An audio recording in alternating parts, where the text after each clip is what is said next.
J'ai vraiment des demandes hyper farfelues, des dingueries vraiment. Genre des fois j'ai des mecs et tout, ils m'envoient leur...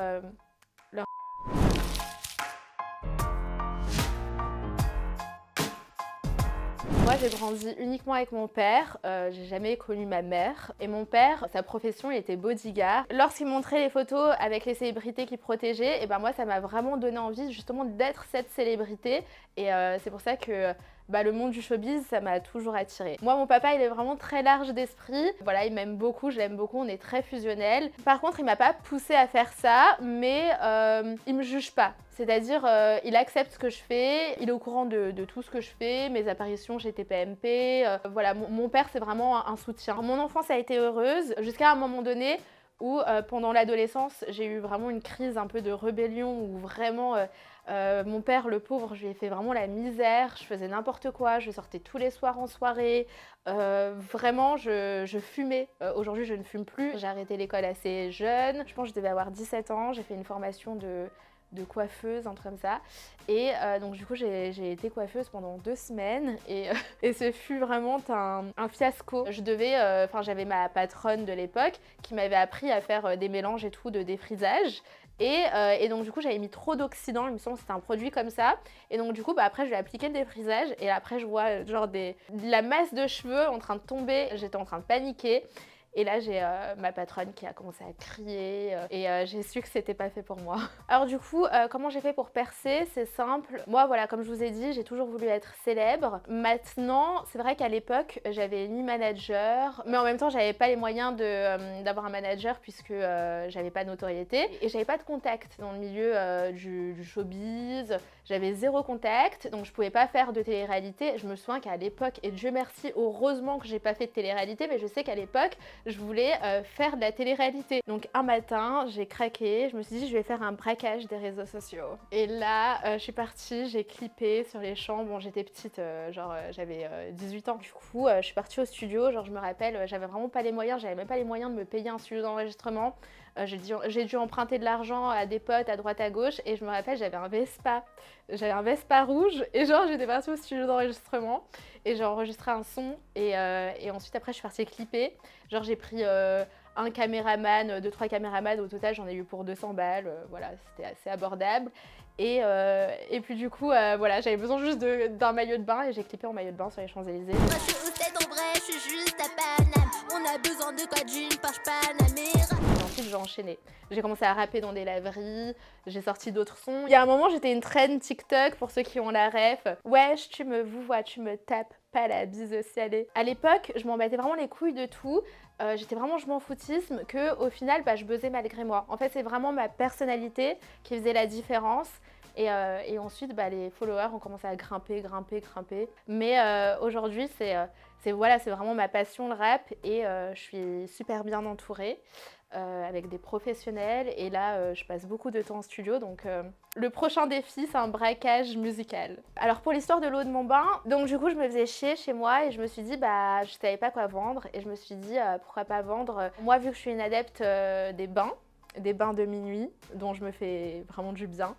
Et je me suis dit pourquoi pas vendre l'eau de mon bain. De base c'est parti d'un délire, c'est parti d'une blague, je voulais faire un petit prank à mes abonnés. Donc du coup le lendemain je vois Closer, Public, plein de magazines, plein de presse parler de moi. Et donc du coup là après de là je comprends rien, je me dis mais c'est parti loin là le délire. Et donc du coup après même pas 24 heures après je vais chez Cyril Hanouna et là après c'est là où clairement ça fait le buzz. En fait le buzz est parti tellement loin à tel point que j'ai eu la répression des fraudes qui m'a envoyé un recommandé chez moi. Et là franchement c'est là où je me suis rendu compte qu'en fait c'est parti loin. Alors donc du coup mes sources de revenus principales c'est je travaille avec des marques, je fais du placement de produits. Après je suis souvent présente sur Mime et OnlyFans.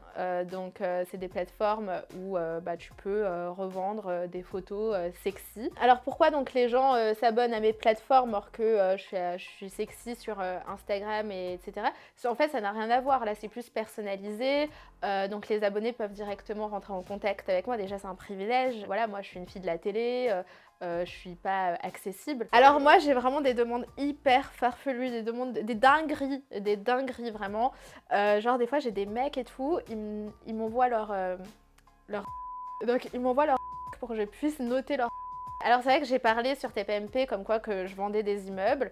Alors faut savoir, je me suis mal exprimée. Quand je dis que je vends des immeubles, c'est pas genre je vends des immeubles, j'ai des immeubles, je suis propriétaire. En fait, je sous-traite avec des agents immobiliers à Dubaï.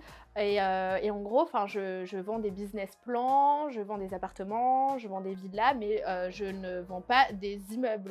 C'est-à-dire, voilà, en gros, je sous-traite, je prends une commission, c'est comme un parrainage en fait. Du coup, bah, sur le coup, j'ai dit ça, mais en tout cas, ça a bien fait rire la France. Mais après, voilà, c'est moi quoi. Moi, pour les personnes qui se disent que je fais mal au féminisme parce que je m'habille de manière sexy, etc. Justement, en fait, je suis une femme. Nous, les femmes, on est censées être libres, on n'est pas censé se préoccuper de comment on doit s'habiller en fonction du regard des hommes, du regard des gens, mais surtout du regard des hommes. Donc moi, par exemple, si je marche comme ça dans la rue, or que en soi, voilà, je suis sexy, mais bon, après, je suis une femme, je suis libre, justement. Donc moi, je me fais harceler. Comme ça, maintenant, je me fais insulter. Je vais avoir 2-3 branleurs, 2-3 connards qui vont m'insulter. Donc c'est pour ça que sur TPMP, j'ai retiré mon haut, c'est vraiment pour protester et pour montrer tout simplement que nous, les femmes, en France, on est libres. Merci. Juste, je pense que vous allez avoir un appel de Gilles Verdez. Et voilà, c'était vraiment un message assez féministe. Alors moi, c'est vrai que je suis aimée, mais à la fois aussi détestée. J'ai beaucoup de haters. Faut savoir que moi, franchement, les haters, franchement, j'en ai rien à foutre. Clairement, vous me faites du bénéfice. Ils cliquent, donc du coup, bah forcément, ça génère des enjeux financiers derrière. Donc continuez à cliquer. Aujourd'hui, moi, je ne cherche pas du tout la télé-réalité, ça ne m'attire absolument pas. Et heureusement qu'à l'époque, finalement, bah, j'ai pris une autre direction, parce que la télé-réalité, ça me correspond pas. Aujourd'hui, j'ai tellement de contacts que je claque des doigts comme ça et si je veux, je peux faire de la télé-réalité demain. Mais ça ne m'intéresse pas. Je me suis faite toute seule. Ça a été très compliqué. Je me suis produite toute seule, donc j'ai pas envie d'avoir l'étiquette de la fille de télé-réalité, or que je vaux plus que ça. Je suis une artiste, j'ai du talent. Pour moi, les gens de télé-réalité n'ont vraiment aucun talent. Ils savent rien faire. Ils savent pas lancer de concept. Ils savent pas écrire de son. Ils ont vraiment zéro talent. Donc du coup, non. Pour moi, je me considère pas comme candidate de télé-réalité.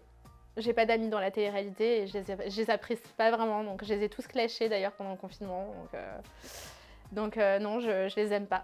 Franchement, pour les gens qui veulent percer, alors si j'ai un conseil à vous donner, franchement, soyez fort psychologiquement, faut vraiment avoir la tête sur les épaules, parce que c'est vraiment un milieu assez compliqué, parce que même si vous êtes très politiquement correct, et ben vous aurez toujours des gens qui vont vous insulter parce que vous vous exposez, donc on peut pas plaire à tout le monde. Mais sinon, foncez, voilà.